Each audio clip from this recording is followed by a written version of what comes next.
Bienvenue. Aujourd'hui, on se penche sur des documents assez révélateurs concernant Joseph Kabila, l'ancien président de la RDC. Son nom circule à nouveau beaucoup sur fond de conflits à l'Est et de tensions politiques assez vives. Oui, bonjour. Effectivement, c'est un dossier complexe. On a regardé un peu tout ça. Enquête financière, articles de presse, rapports sur les groupes armés.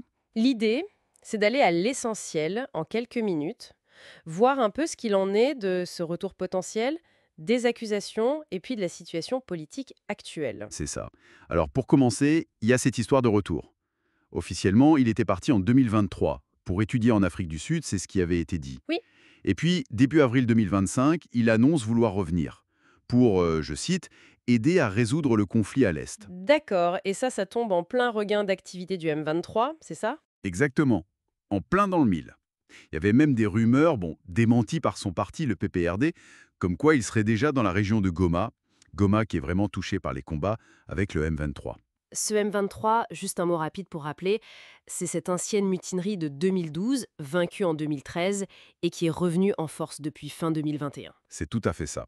Avec toujours ces accusations de soutien rwandais que Kigali nie et les tensions très fortes entre Kinshasa et Kigali. Et donc l'annonce de Kabila, dans ce contexte, j'imagine que ça ne passe pas inaperçu. Pas du tout, non. Ça suscite beaucoup de questions, voire de suspicions. Le timing interpelle forcément. Mhm. D'ailleurs, son parti, le PPRD, a été suspendu d'activité en avril 2025. Les autorités lui reprochent une attitude ambiguë face au M23. Ah oui, quand même. Et le point culminant, disons, c'est que le procureur militaire a saisi le Sénat. Il demande la levée de l'immunité parlementaire de Joseph Kabila, Il est sénateur à vie, c'est ça? oui, sénateur à vie. Et l'objectif de cette demande, c'est de pouvoir enquêter sur d'éventuels liens entre lui et cette rébellion du M23. Donc, une situation politique et sécuritaire déjà très tendue, et à ça s'ajoutent les affaires financières. Oui, c'est l'autre gros volet. Ça fait longtemps que ça traîne, mais les enquêtes récentes, notamment celles du Pulitzer Center et du Congo Research Group, ont remis ça sur le tapis. Qu'est-ce qu'elles disent, ces enquêtes, en substance? Elles décrivent un réseau économique très vaste, lié directement à la famille Kabila. On parle de plus de 80 entreprises. Ah oui. Dans quel secteur? Un peu partout, en fait. Les mines, bien sûr, la banque, les télécoms, l'agriculture. Ils parlent de 71 000 hectares de terre. L'immobilier. C'est énorme. Et financièrement, ça représente quoi? Les estimations sont difficiles, mais les actifs sont chiffrés en dizaines de millions de dollars. Et les revenus potentiels, euh, en centaines de millions sur la durée. Est-ce qu'il y a des exemples concrets qui sont cités? Pour qu'on comprenne mieux? Oui, oui. Par exemple, sa sœur, Jeannette Kabila. Elle aurait eu des parts importantes dans le plus gros opérateur mobile du pays. Et aussi des permis miniers qui dépassaient les limites légales. D'accord. Il y a aussi son frère, Zoé Kabila. Ces sociétés seraient impliquées dans de gros contrats miniers, y compris le fameux contrat chinois via Sycomins. C'est ce contrat infrastructure contre minerai. Oui, celui-là. Et puis il y a le manque de transparence fiscale pointé du doigt, les déclarations de patrimoine qui ne sont pas publiques, et même l'utilisation supposée de la garde républicaine pour protéger des biens familiaux. La garde républicaine? Oui. Sans oublier un rapport de la Cour des comptes de 2018 qui disait que la présidence, sous Kabila, avait dépensé presque 5 fois son budget. 5 fois. Et au milieu de tout ça, il y a un nom qui revient souvent, celui de Dan Gertler. Ah, Dan Gertler. Oui, c'est une figure incontournable quand on parle des affaires sous Kabila, père et fils d'ailleurs. Un homme d'affaires israélien, c'est ça? Oui, très proche du clan Kabila, il a fait fortune en RDC. Diamants, cuivre, pétrole, il est partout. Mais il est aussi très controversé. Controversé comment? Des ONG, le FMI, l'Africa Progress Panel, beaucoup l'ont accusé de pillage, d'avoir fait perdre des milliards à l'État congolais via des montages financiers offshore très complexes. Les Panama Papers avaient révélé des choses, non? Exactement, des noms de sociétés comme Foxwelp, Capricat. Il a aussi obtenu des blocs pétroliers, notamment sur le lac Albert, dans des conditions jugées opaques. Du coup, il est sous sanction américaine depuis 2017. Bon, alors on a les tensions politiques, la menace judiciaire sur l'immunité, les accusations financières, et pourtant, Kabila semble garder une certaine influence. Comment on explique ça? La rupture avec Tshisekedi date de fin 2020, pourtant. C'est vrai, la coalition FCC-CHA a volé en éclats.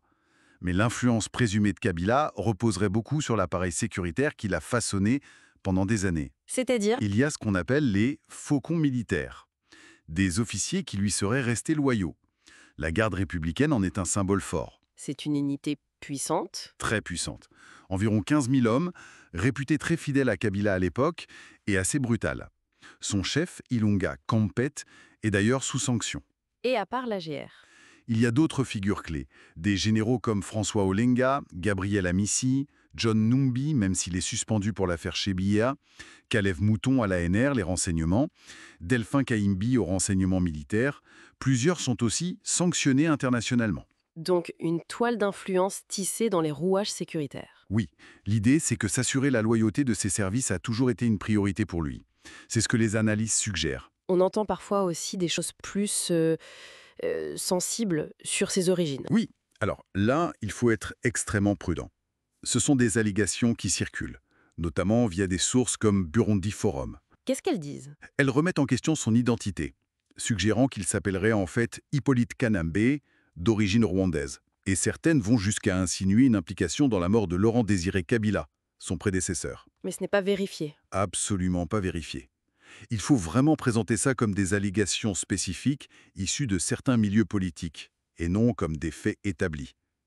C'est très sensible et souvent utilisé politiquement. D'accord. Donc, pour résumer un peu tout ça, on a un ancien président qui fait parler de lui à son retour, soupçonné de liens avec des rebelles, visé par des accusations de corruption massive et qui conserve potentiellement des leviers d'influence dans l'appareil d'État.